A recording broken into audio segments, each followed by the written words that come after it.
Olá pessoal, tudo bem? Como vocês estão? Espero que estejam bem. Então aqui estamos iniciando mais um novo vídeo, né? E um tema que eu vou falar aqui, que é um tema que eu apliquei para minha vida, que eu não tive filhos, né? E também não casei. Então, morei no Brasil até meus 29 anos, né? Depois fiz o processo de migração. Tem pessoa que migra mais cedo, tem pessoa que migra mais tarde, cada pessoa tem um tempo, não tem um tempo certo. Cada pessoa tem seu time, né? Umas pessoas vêm um pouco mais cedo, outras pessoas vêm um pouco mais tarde. Cada pessoa vem de acordo com a condição financeira que ela tem. Às vezes uma família pode dar um suporte, às vezes outra família não pode dar um suporte. Né? Eu não tive, e também nunca esperei nada de ninguém, né? Nunca tive apoio da minha família e também nunca esperei nada disso dela. E muito pelo contrário, eu tive que ajudar minha família.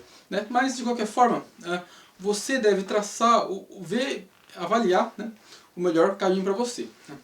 Mas com relação ao filho, né? Eu não tive filho no Brasil e não casei também. Né? Das maneiras que as pessoas se sentem mais presas, né, com a sociedade que ela vive, né, naquele local que ela vive, né, naquela cidade, naquele contexto social, naquele contexto econômico, né, é a família. Mas a família é boa, mas eu queria ter um filho, eu queria ter uma mulher, eu queria ter uma família. Mas às vezes a família, se você não tiver uma estrutura, né, se você não tiver uma estrutura tanto psicológica, tanto financeira, para ter uma família, você às vezes vai ter sérias dificuldades. E vai passar essas dificuldades para o seu filho também. Né? Vamos pegar o meu caso. Né? Eu vim de um bairro pobre, né? Que quem conhece Botucatu sabe que é o Jardim Continental ali. Ali é coisa complicada, né? E também não morava, eu frequentava o Marajora lá também, que era o pessoal da minha família que nasceu lá também, né? Mas são dois lugares extremamente pobres e carentes, né? A escola de lá são péssimas, né? A escola do Marajora lá era muito, muito difícil. Onde eu estudei também, lá, Ouro Sevilla, eu vou até falar uns pontinhos pro Sevilla lá que tinha umas aulas que eram boas, tinha os professores que eram bons também, que eu reconheço. Né? Professor de matemática, por exemplo, uma professora que era a Roberta, era muito boa, muito inteligente. Né? Tivemos sorte ainda de ter professores bons naquele contexto social que a gente vivia, né? Que era um contexto pobre, né? Que morava lá na última rua lá do Continental. Né? Mas então, o que acontece? Se você não tem uma estrutura boa, não tem uma base boa, você acaba colocando um filho no mundo, né? E ele vai talvez passar pelo mesmo problema que você passa, pela mesma situação que você está. Teve um dia eu falei, até achei estranho, até achei não foi diferente, foi até revelador, assim, uma palavra reveladora. Teve um dia que eu tava na casa de um amigo meu e eu conheci o pessoal ali que trabalhava na Caio, né? Eu conheci o pessoal mais velho que trabalhava na Caio lá, né? Que é a automobilística que tem lá no Botucatu. Aí eu conheci o cara. Ele sempre trabalhava na Caio lá, ia de uniforminho e tal. Aí depois eu vi o filho dele, o filho dele era igualzinho ele. Aí indo também pro mesmo trabalho, fazendo a mesma coisa que o pai. Tipo assim, eu não tô falando que é algo ruim, pelo amor de Deus.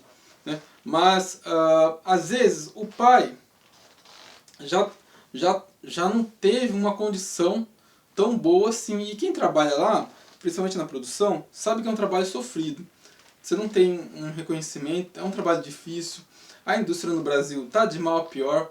Então, não estou falando negativamente, mas estou falando que naquele contexto o filho acaba sendo a mesma coisa que o pai.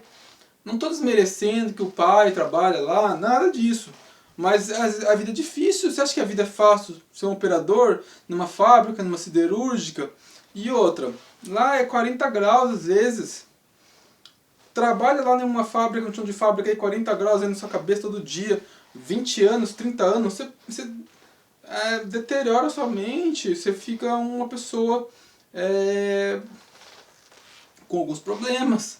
entendeu? Então, às vezes, no meu pensamento, né, a família, ela é boa, mas se você tiver uma boa estrutura para ter ela, né? Então a parte educacional também, né? O que é o ideal, né, para o filho, para uma pessoa que vai crescer ali? Que ela estude em uma escola boa, que ela estude num ambiente limpo, com pessoas educadas. Hoje eu conheço um pessoal aqui, que é onde eu moro, né? Aí eu conheci a família de algumas pessoas, né? Aí praticamente eles tocam piano, eles vão num bom colégio, falam alguns idiomas, né? Ou cantam, ou fazem coisas desse tipo, né? E que é uma realidade totalmente diferente da minha, né? E eles têm uma realidade que eu considero boa. Você nascer em um ambiente assim, tá certo que a pessoa que nasce na rua, às vezes ele é mais malandro, ele é mais sabichão ali, tem um desenrolar diferente, mas também tem um custo isso, né? Também tem um custo. E às vezes o seu psicológico é muito afetado. Mas esse é um dos fatores, né? E às vezes você também fica preso com a... Aí pensar, beleza, você casou, você quer casar com a pessoa para sempre, mas você não sabe o que pode acontecer naquele percurso ali que talvez seja complicado. Aí você trabalha numa cidade, lá tem 3 empresas, né? Aí trabalha em uma, aí vamos ficar aqui. Aí não deu um problema, aí você tem outras 2 só, né? Aí você vai lá, trabalha lá. Aí depois aconteceu alguma coisa, não, a outra não quer você mais. Aí você vai fazer o quê? Como você vai trabalhar daí? A sua mulher está trabalhando numa empresa lá também. Aí deu algum problema, aí você vai trabalhar na onde? Você não pode ir para outra cidade, porque outra cidade aí sua mulher não vai ir. Entendeu? Olha aí, já fica, a logística já fica complicada, entendeu? Então, isso é um dos fatores que acaba te prendendo naquele local. Mas tem a família dela que quer ficar aqui, ela não quer sair. Tem família aqui. O filho já está numa escola ali. Aí eu não quero sair porque o filho está na escola já. Aí tem os amiguinhos dele, não vamos para outra cidade não, porque lá não conhece ninguém. Aí não tem família lá, entendeu? Então você acaba restringindo a sua carreira, a sua vida, nesse contexto. Tem pessoa que está feliz, tem pessoa que tá bem, não estou falando nada, mas pra mim, eu pensei, nunca me passou pela cabeça isso no Brasil, entendeu?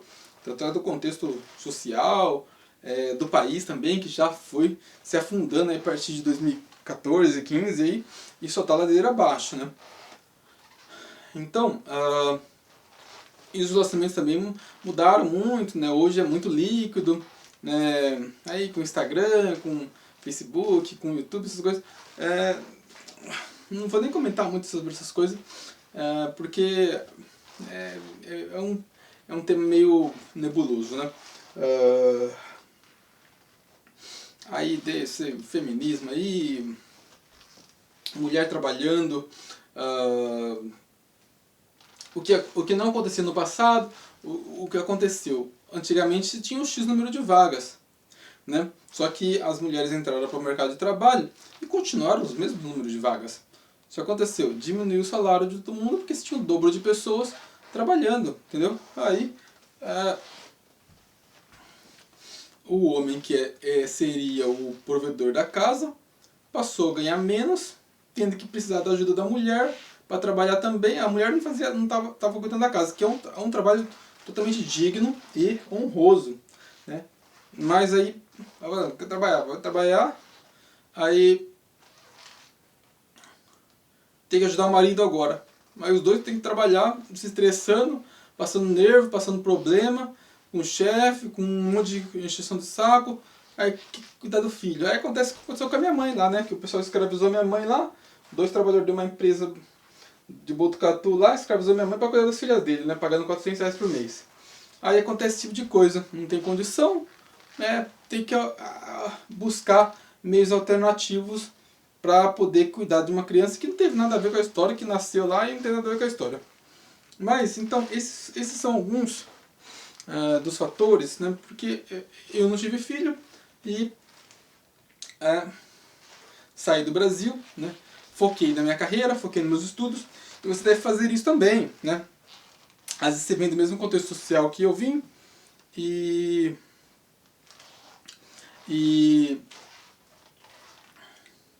já vem de uma situação difícil. Aí, se você acaba indo para esse outro caminho, você vai diminuir a sua capacidade de estudar, diminuir a sua capacidade de se concentrar, diminuir a sua capacidade de melhorar o seu intelecto, de ler, de empreender também, né? Que isso é o mais importante também. Você tem que trabalhar, mas também tem que estudar, também tem que empreender, né? Empreender no quê? Melhorar seu conhecimento com investimento, a gente nunca teve essa bagagem, né, antes, né? Então, tudo isso vai sugar seu tempo e vai te diminuir a capacidade de melhorar sua vida, né? De prosperar.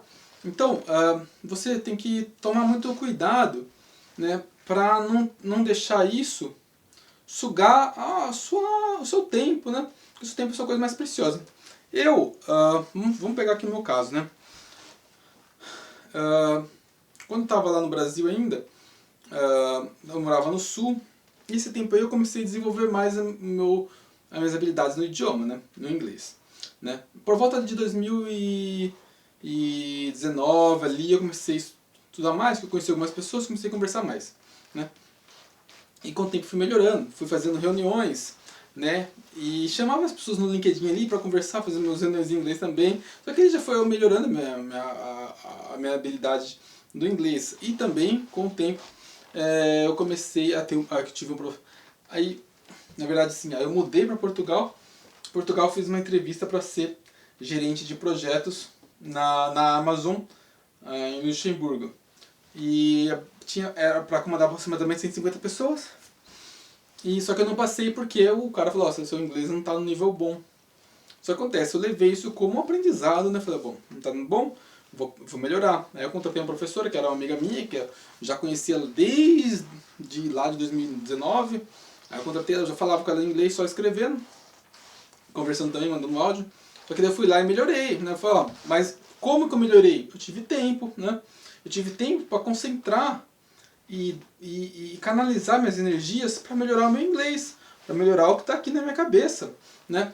E aí foquei, melhorei e vim para cá com uma outra oportunidade muito boa também, mas graças ao meu idioma, graças à energia que eu foquei naquele momento para melhorar o meu idioma, né?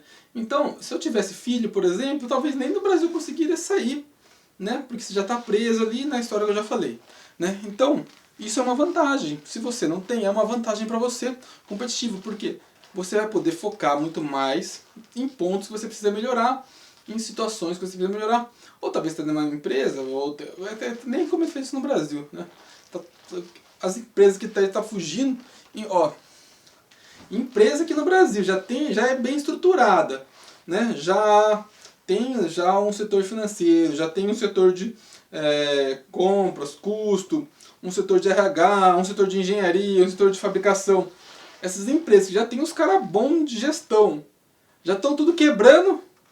Imagine a gente que nem tem histórico de empresa disso vai fazer alguma coisa. As empresas já estão vazando desse país, já estão indo embora para o Paraguai. Que o Paraguai que é um país, até um tempo atrás, aí não era nada, né? Aí, você acha que a gente vai construir um império aí? Como? Eu nunca vi um cara da minha idade, né, sozinho, né? Sozinho. Sem que tenha passado pelos pais ali, ou que os pais já tenham construído algo. Construir uma indústria no Brasil. Nunca vi. Nunca vi. Eu não sei, olha que eu fico acompanhando, fico vendo. Uma indústria eu não vi. Não vi. Eu não vi. Se alguém souber, fala aí, quem que foi o cara? Quem que foi o jovem aí com 30 anos? De 30 a 35, vamos colocar esse range aí, de 30 a 35, que construiu uma indústria no Brasil, mas sem dinheiro de pais. Sem dinheiro. Eu não conheço. Que construiu vindo ali de chão de fábrica. Difícil, muito difícil, muito difícil.